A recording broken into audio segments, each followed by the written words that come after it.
You are sitting on a high school teacher's salary, maybe 60 grand, maybe 70. You have already done the math in your head, and the math says you are not retiring rich. I want you to picture a guy named Andrew walking into his classroom in British Columbia, teaching English to teenagers who do not care, and quietly building something on the side that should not be possible on his paycheck. By his late 30s, his investment account had a comma in it that most surgeons never see. $1 million on a teacher's salary. Real story, real person, and the way he did it has nothing to do with stock picking. If that sentence just made you a little uncomfortable, good. Stick with me, because the variable that got him there is one almost no one tracks, and once you see it, you cannot unsee it. I want to show you the math first, because the math is the part that does the work. Picture two people. One earns $100,000 a year and saves half of it. That is $50,000 going into investments every year. The other earns 5 times more and saves 5%. That is $25,000 a year going in. Run that out 15 years at a 7% return, which is roughly the long-run inflation-adjusted average of the S&P 500 since 1926. The lower earner ends up with about $1,257,000. The higher earner ends up with roughly half of that. Read that again. The person earning less ends up with twice the money. Not close, twice. Now you might be sitting there thinking, hold on, the surgeon making $500,000 a year still saves more in absolute dollars than most people will ever see. That is a fair pushback, and it is the smartest objection in the room. Here is what it misses. The Mr. Money Mustache framework lays this out cleanly. At a 10% savings rate, you are looking at roughly 50 years to financial independence. At 25%, around 32. At 50%, about 17. Income does not appear anywhere in that table. The percentage does. So the surgeon saving 8% of a giant paycheck, and the school teacher saving 40% of a small one, the school teacher gets there first. It feels wrong. It is correct. That is the title's answer. Andrew Hallam.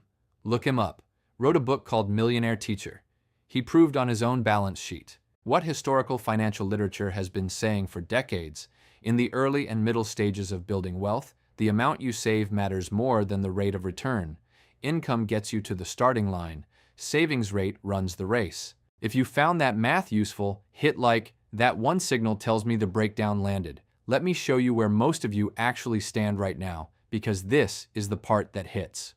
According to the Federal Reserve's 2022 Survey of Consumer Finances, released in October of 2023, the threshold for the top 10% of American households by net worth is $1,559,240. That is the number, not 5 million, not 10, about 1.5. If you are saving consistently and your money is invested, not sitting in a checking account, not in some advisor's complicated product, you are closer to that line than the average doctor's lifestyle would suggest. So why does the doctor lose? Because of the thing nobody warns you about when your salary jumps. It is called lifestyle creep. The raise comes in, the new car follows, then the bigger house, then the school district premium, the kids' activities, the vacation that you earned.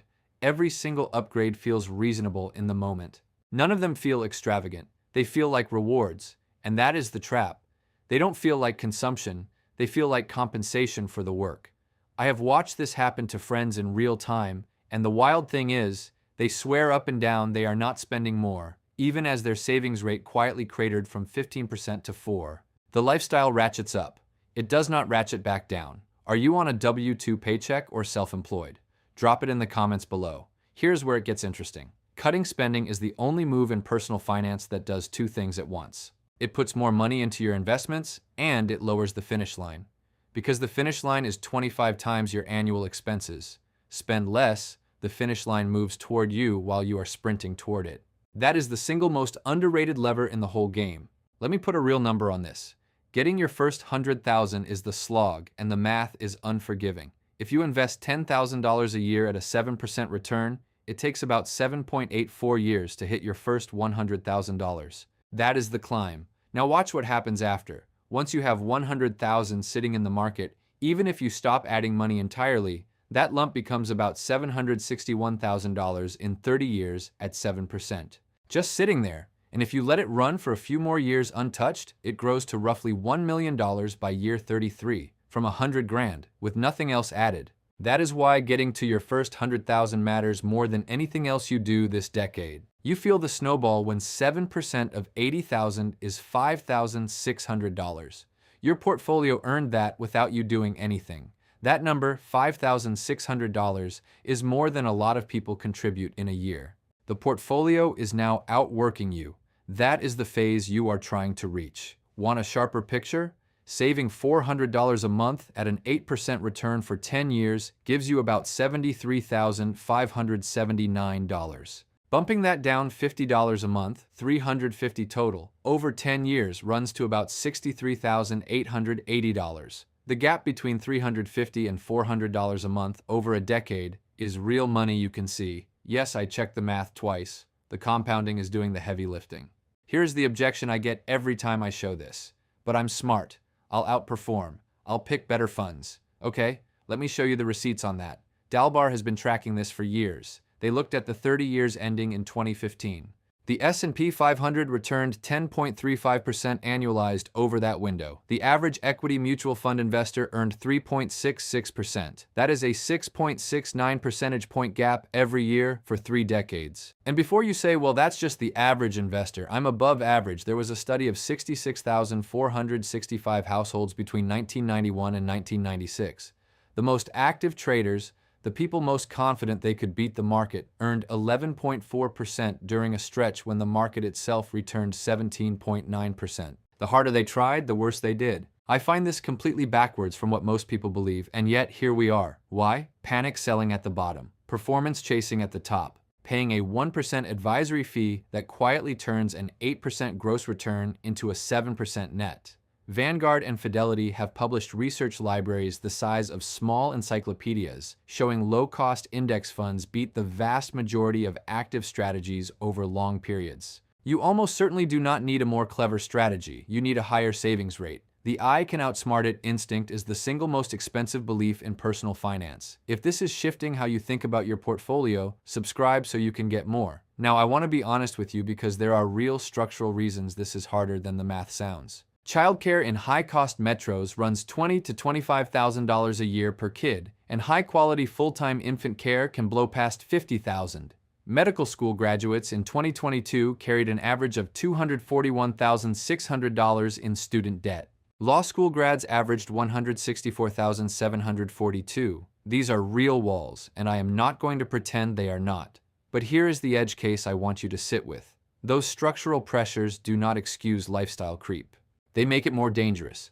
When your fixed costs are already compressed by daycare and student debt and big city rent, every discretionary dollar matters more, not less. The margin for error is already thin. Pretending it is the same situation as someone in a low-cost metro with no debt is how high earners end up paycheck to paycheck on 300 grand. So what do you actually do tonight before this video stops being useful? 3 things. First, calculate your real savings rate, not the one you tell yourself, the actual one. Take what you saved last month, investments, retirement contributions, principal payments on the mortgage if you want to count those, and divide by your gross monthly income. Multiply by 100. If it is below 15%, you have just diagnosed your number 1 financial problem. Second, automate the next dollar before lifestyle gets to it. The 2026 401k contribution limit is $24,500 with an extra $8,000 catch-up if you are 50 or older. If you are not maxing it, log into your benefits portal this week and bump the percentage. Then promise yourself the next raise goes into that contribution before your checking account ever sees it. You do not miss money you never had.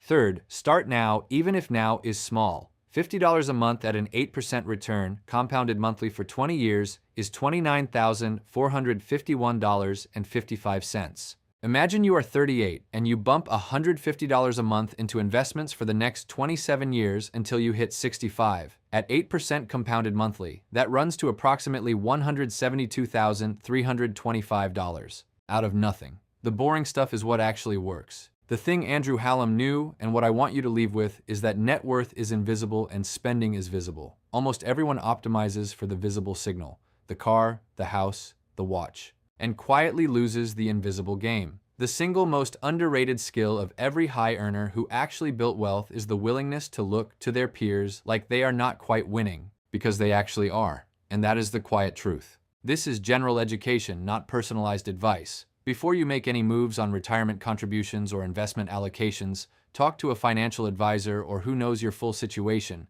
They can see what a video can't. Now, here's the question that probably just landed in your gut. If a teacher can retire a millionaire, what does the median American actually have saved? Because the headlines keep screaming you need $1 million nest egg, but the Federal Reserve's data tells a very different story about what real retirees actually walked away with and what number you actually need to feel secure. That is what I am breaking down in the next video. I will see you there.